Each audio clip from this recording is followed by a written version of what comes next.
have a sticky note on my monitor that says poverty loves indecision.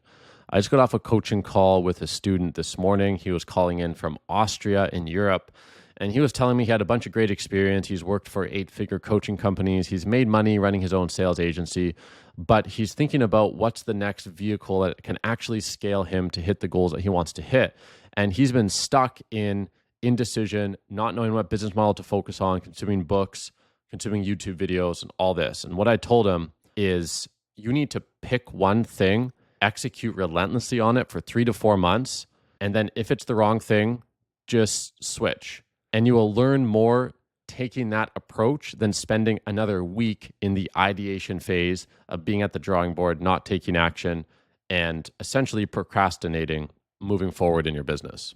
And something I've learned is that we're taught completely the wrong message in school and education and mainstream media everywhere. And the message, the lie that we're fed is that you should prepare in advance this plan and do the business plan and weigh all your alternatives, make an informed, strategic, intelligent decision where step A, B, C, D, and E is all laid out.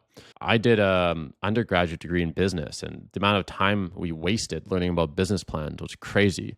And when I got to the real world, I needed to learn the hard way through years of trial and error that the most successful, savage, 8-figure entrepreneurs I knew never made business plans. They never planned stuff out that far in advance. They just relentlessly executed on one thing. And if it worked, they scaled it as far and as fast as they could.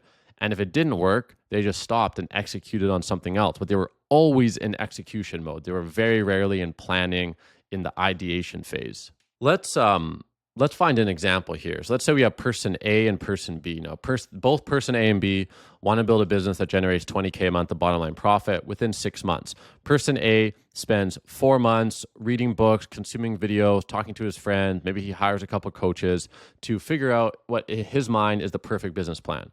Person B spends 1 week learning and then just chooses something and executes on it. And let's just say person B chooses a business model, and after 2 months of executing, he realizes it's not going to work. He goes back to the drawing board and he executes again on another business model B. That also doesn't work.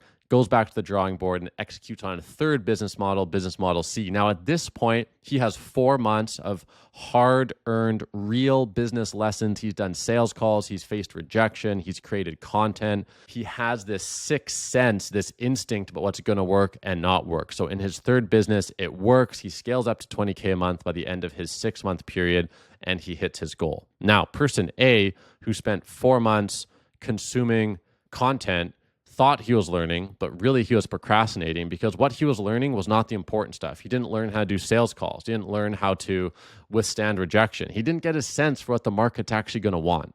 It's almost like someone trying to learn how to play football by reading books about playing football. Like, it sounds insane. The only way to learn a sport is to actually do it. The only way to learn business is to do business. You can't learn about business by reading about it. That's one of the biggest lies that schools and universities teach you.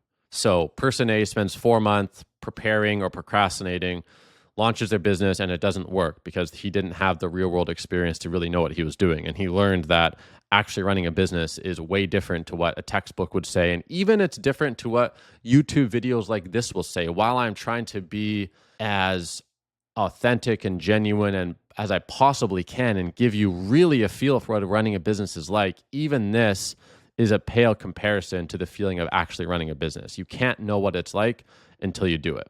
So going back to my student I was coaching this morning, I encouraged him to let's just pick a business model on this call, go and execute it, and you're either going to make a lot of money or you're going to learn lessons really fast that's going to prepare you for your next business. It's a idea from actually many billion-dollar venture capital firms, the Silicon Valley idea of fail fast and fail well. That's so important. If you think about what separates really wealthy entrepreneurs from less wealthy ones, is the wealthy entrepreneurs are able to burn through ideas and test them at a rapid rate. They're able to fail fast over and over and over again in a way that doesn't bankrupt them, so that they will know and learn quickly the lessons they need to hit the opportunity that actually will work, and then they scale it really quickly. Using myself as an example, I wasn't put on this earth to run paid ads for clients necessarily. It's not my deepest passion, but I chose it and it worked and I started making money.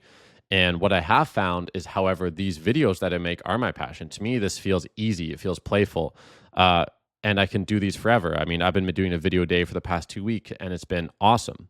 But that has been layered on top of an already profitable business machine. So I have a way to monetize these videos through getting clients from my agency, through selling my mentorship package. So it all works. And if you want to see more about how I suggest you align your area of genius and delegate everything else, watch this video here, which is where I talk about you can be more and more particular about what your area of genius is and only work in that area and then delegate everything else. But in order to do that, you have to actually be executing on a business. You can't do that from the sidelines thinking about strategies. So what I want to leave you with is consuming content for most people is a form of procrastination. Start your business this week. Doesn't matter if it succeeds or fails. All that matters right now is that you start.